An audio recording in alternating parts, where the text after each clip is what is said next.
Well, ladies and gentlemen, welcome to another one of my top 10 Pokemon countdowns. Today, we will be counting down the top 10 Pokemon designs, all gens included. I can imagine this list will be very controversial, everyone has their own opinions on what's going to be the best design. But I thought about it carefully, and it was a tricky decision, but I think I've come to my top 10. Number 10 is going to be Gyarados, everyone's first shiny, of course, from the Gold and Silver era. Gyarados is based on sort of a Chinese dragon design. It's a water-flying evolution of Magikarp, the shittest Pokemon in the original game. You could say in all the games. But as you would expect from such a terrible first evolution, it evolves into this magnificent blue beast. A true fan favourite, I hope you all agree. So number 9, just above Gyarados, is going to be Hydreigon. Hydreigon, of course, came in Gen 5. And is some kind of weird hybrid of, like, a Hydra crossed with a dragon with, like, they're kind of like arms, the other heads. I don't properly understand the design, but it's very cool. I mean, I've always said dark types tend to have the best designs, which is why most of this list is dark types. But definitely Hydreigon, big threat, great design, I love it. Number 8 is going to be Clawitzer. Clawitzer always reminds me of the fictional weapon from The Fifth Element, starring Bruce Willis. The Zorg ZF-1. Look it up, Google it. It's a gun with multiple different functions. I think that perfectly encapsulates what Clawitzer is all about. I would hazard a guess they got the idea from that. I don't know, maybe that's just my theory. But it's brilliant. I don't know exactly what it is, but it's brilliant. Number 7 is going to be Mega-Houndoom.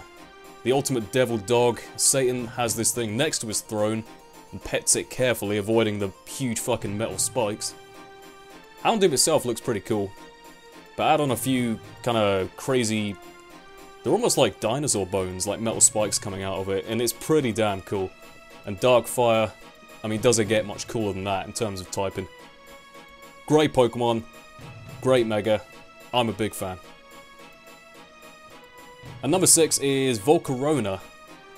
Now I gotta say, I always thought of Volcarona as like a pseudo-legendary. I honestly don't know what the classification is, whether or not it counts as that or not, under, you know, official rules of Game Freak, but I don't really care. I consider it a pseudo-legendary, either way. Because look at it, it's magnificent!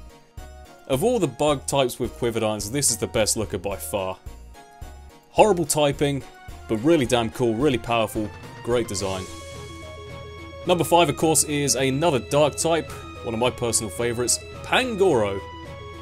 Introduced in Gen 6, is based, obviously, off a panda, but it's also a fucking beast panda, which pandas are known for being sort of docile and gentle creatures, but this thing, no. This thing punches like Mike Tyson. It's extremely powerful, really cool looking design, nice bit of bamboo spliff in his mouth there to add to the cool effect. He's a great guy, I love the design. Number 4 is going to be Trevenant, in particular, Trevenant Shiny Sprite, which looks completely different to the original. Got this weird kind of ghostly grey colour with the autumny red leaves instead of green. I like Trevenant because it reminds me of something from Jade-Cocoon 2, spelt M-A-J-J Maj. Look it up if you don't know what I mean. But it's a ghost tree, it fits really well. The idea of these sort of trees that are haunted, and they sort of, you know, capture anyone who tries to harm the forest, I think is the Pokédex entry. It's a really good idea. I definitely appreciate that. And it's a great fun Pokemon to use. At number 3, we have Krookodile. Yes! I know this is one that a lot of people suggested when I said, so guys, any ideas for the top 10? Krookodile is a ground dark type crocodile thing with these kind of like weird markings on it. It looks like he's wearing a pair of shades. You just see the eyes sort of peering through the middle. It is a very cool effect. And with a big ass sharp jaw, big ass sharp claws, and a nice powerful tail, this motherfucker will tear you up. Number 2 is going to be Chandelure. Chandelure I always liked as soon as I saw it. Ghostfire, great typing. Sort of based off one of those old style, like, well, chandelier obviously is the word that comes to mind. But sort of a candle-lit one, you know? You got the chandelier, you got... each one's like a candle with this central sort of decorative orb thing in the middle with the face. Like a stitching type pattern as well. It's very weird, but it's I like it. I think it's one of those things you can sort of imagine some old creepy hotel or something. You walk in, you got the big dance floor, chandeliers hanging above. You notice the chandelier's got a face and it's got flames coming out of it. Oh fuck, it's a Chandelure. You know, that sort of thing running through their head. I like the design, it's very good.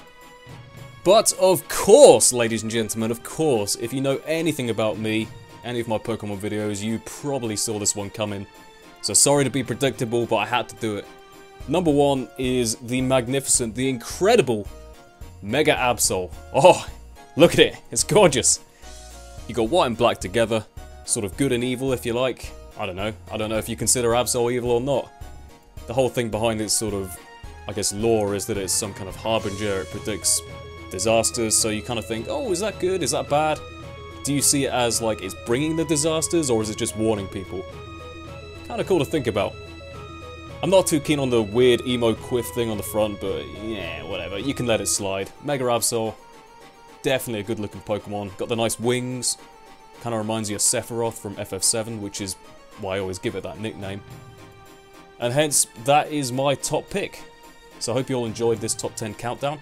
Let me know what would be your top picks in the comment section below. Like I said, I can imagine it being very different, the answers everyone gives, because everyone's got... Beauty is the eye of the beholder, as they say. So I'm going to leave it there. Hope you all enjoyed. And with that being said, I will see you all next time. Goodbye!